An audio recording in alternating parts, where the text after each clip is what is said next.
I just want to come back to something that you said about effort, Okay. effort over results, because when you think about the actual definition of effort, it's conscious exertion. Yeah.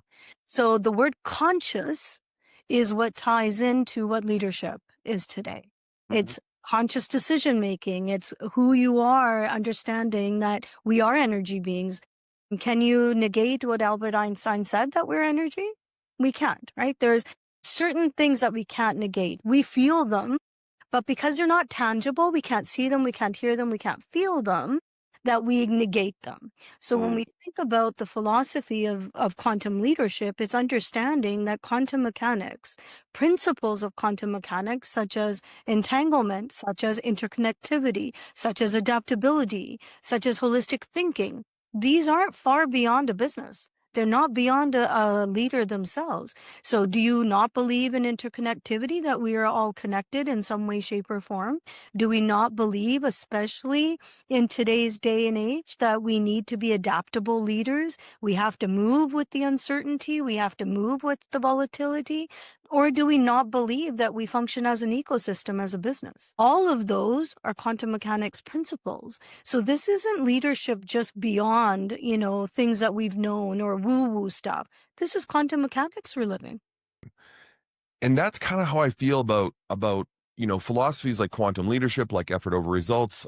I had an episode with a guest who argues that there should be a chief consciousness officer, a CCO. And I loved his idea, but he's struggling to get companies to embrace it.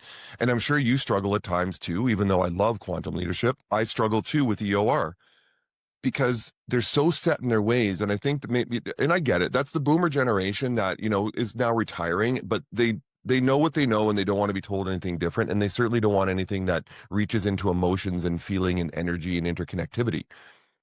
So I agree with you in that today's workplace, corporate or other, it could just be a small business. Mhm. Today's workplace really is about the energies of all the people that are within that four walls of the company. And much like a great championship sports team, you don't always need five-star, all-star players. You need the right players that interconnect with each other well. You need good leaders that understand how that your whole ecosystem works and really gets it to produce from the energies of all the people within the building.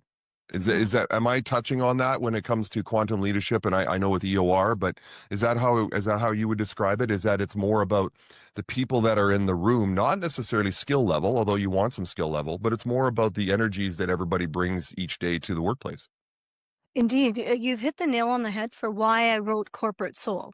Mm. So when I wrote that book, I was thinking about Walt Disney died. Disney didn't go anywhere. Mhm. Steve Jobs died. Apple didn't go anywhere. Yeah. So there is a legacy of a business that continues. But the legacy of the business is based in the collective consciousness of a business. Who is the collective consciousness? Every single person that works there. So how can you be beyond the weakest link in your business?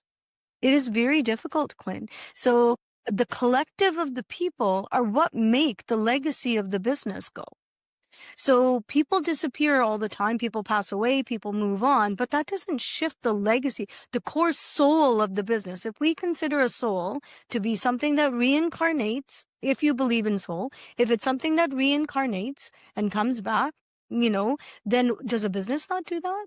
I think my own business, I've run a consulting business since 2004.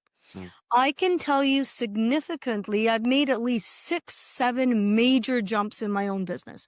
It started off as a healthcare consulting company.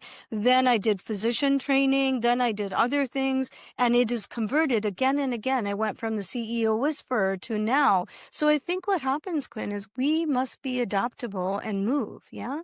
But what you're saying there is absolutely right. There is a soul presence. Often when I work with organizations, I say to them, what does the name of your business mean? What do you mean? I'm like, what does the name mean of your business? Because that's the legacy you're living up to. That's a chair at your boardroom table right now. So if none of you as people, because we can argue and we can debate and we can do all the things that people start to do when money, power, ego, all those things start to ride. But if you have an empty seat that is the name of your business, what does that seat demand of you? So I think people are forgetting.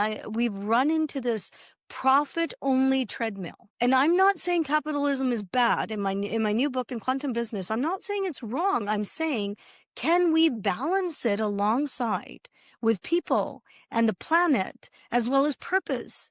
Can we balance it with those three things so that we make conscious decisions for the greater good of the collective in the business and the ripple effect it has on people around us?